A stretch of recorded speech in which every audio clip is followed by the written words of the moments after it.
narasumber, cukup singkat saja. Artinya saya sebagai kepala dinas ini yang harus bertanggung jawab tentang kegiatan tersebut. Jadi ini mengenai OSS.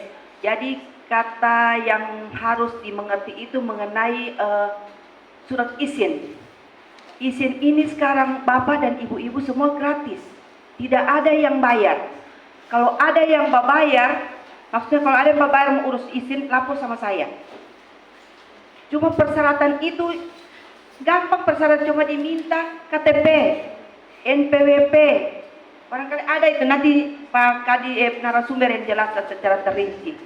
Gampang saya urus izin, yang penting ada izin, yang penting ada NIB.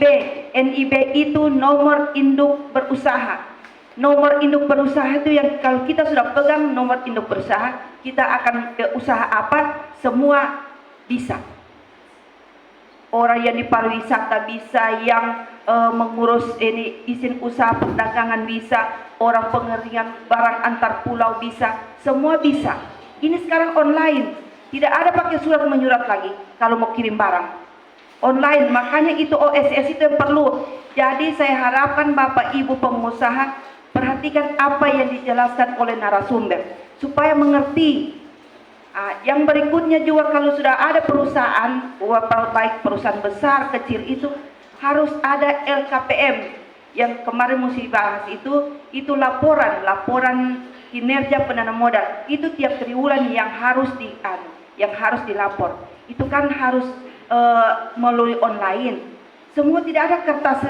Saya pengalaman, saya waktu studi tiru di Bandung, itu kantor itu tidak ada lagi kertas. Semua pada online semua. Jadi tidak ada mengandung kertas, ada mengandung catatan apa, tidak ada. Semua online.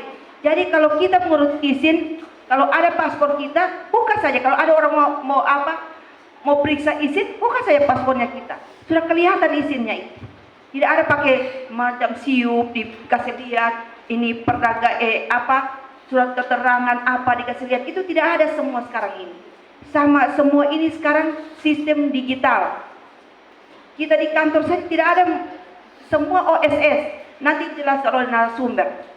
Baru yang berikutnya mungkin ada yang izin untuk wallet. Siapa yang ada wallet sini? Izin wallet ada.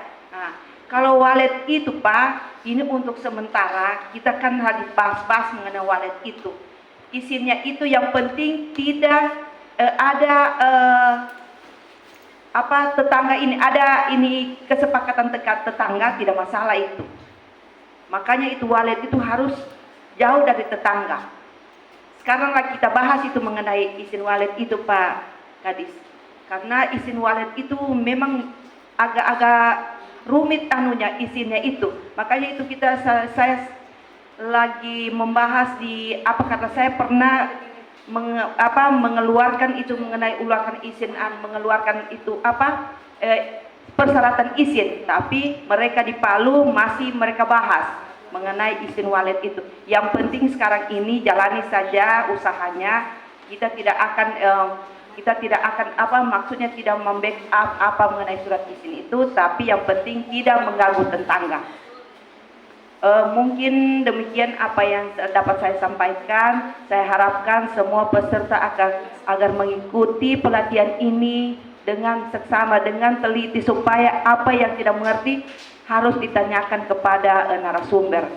Baiklah, dengan demikian kalau ada salah atau kekurangan apa yang saya jelaskan, saya mohon maaf. Wabillahi taufiq wa hidayah. Wassalamualaikum warahmatullahi wabarakatuh.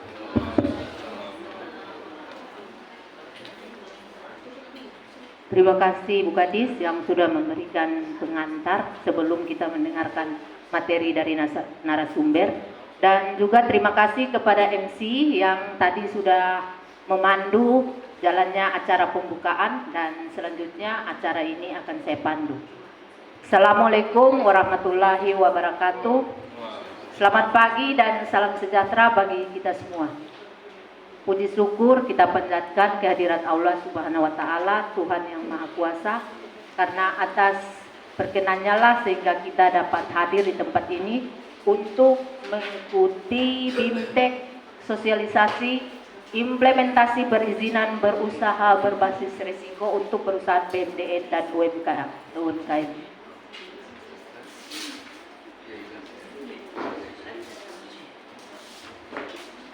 Salawat serta salam tak lupa kita haturkan kepada junjungan Nabi besar Muhammad Sallallahu Alaihi Wasallam.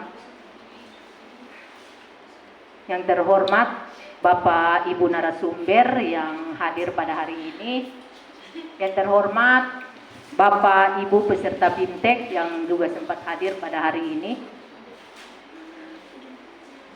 Sebelum mungkin kita mendengarkan materi dari narasumber, saya sedikit memperkenalkan narasumber kita yang hadir pada hari ini. Yang pertama adalah Bapak Kadis Perhubungan dan Lingkungan Hidup, Bapak Insinyur Muhammad Idrus MT. Kemudian ada pendamping OSS Bapak Nanang F. Moha dan Bapak Ibu Nurtiansi SE. Sebelum kita mendengarkan materi dari narasumber, maka sedikit saya memberikan pengantar tentang kegiatan kita hari ini, yakni BIMTEK sosialisasi implementasi perizinan berusaha berbasis risiko. Apa itu OSS RBA? OSS RBA adalah perizinan berusaha yang diberikan kepada pelaku usaha yang dibagi berdasarkan tingkat risiko. Kemudian ini sangat jelas diatur dalam Undang-Undang Cipta Kerja Nomor 11 Tahun 2020 dan diatur lebih spesifik lagi dalam Peraturan Pemerintah Nomor 5 Tahun 2021. Jadi perizinan sekarang ini adalah perizinan berusaha berbasis risiko. Kemudian setelah kita mengurus perizinan berusaha melalui OSS RBA, maka kita akan diberikan NIB, nomor induk berusaha. Nomor induk berusaha ini merupakan identitas pelaku usaha. Kemudian dia berlaku sebagai tanda daftar perusahaan yang kemarin TDP, jadi sekarang sudah NIB. Kemudian juga untuk angka pengenal impor API dan akses kepabeanan, ini NIB ini bagi perusahaan yang melakukan kegiatan ekspor impor.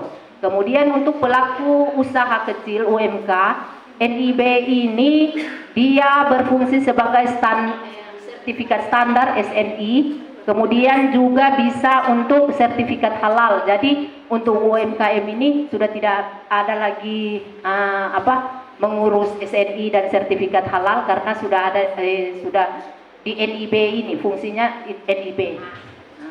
Kemudian karena perizinan sekarang adalah perizinan berusaha berbasis risiko, maka perizinan itu dibagi berdasarkan tingkat risiko, yakni risiko rendah, kemudian risiko sedang dan risiko tinggi.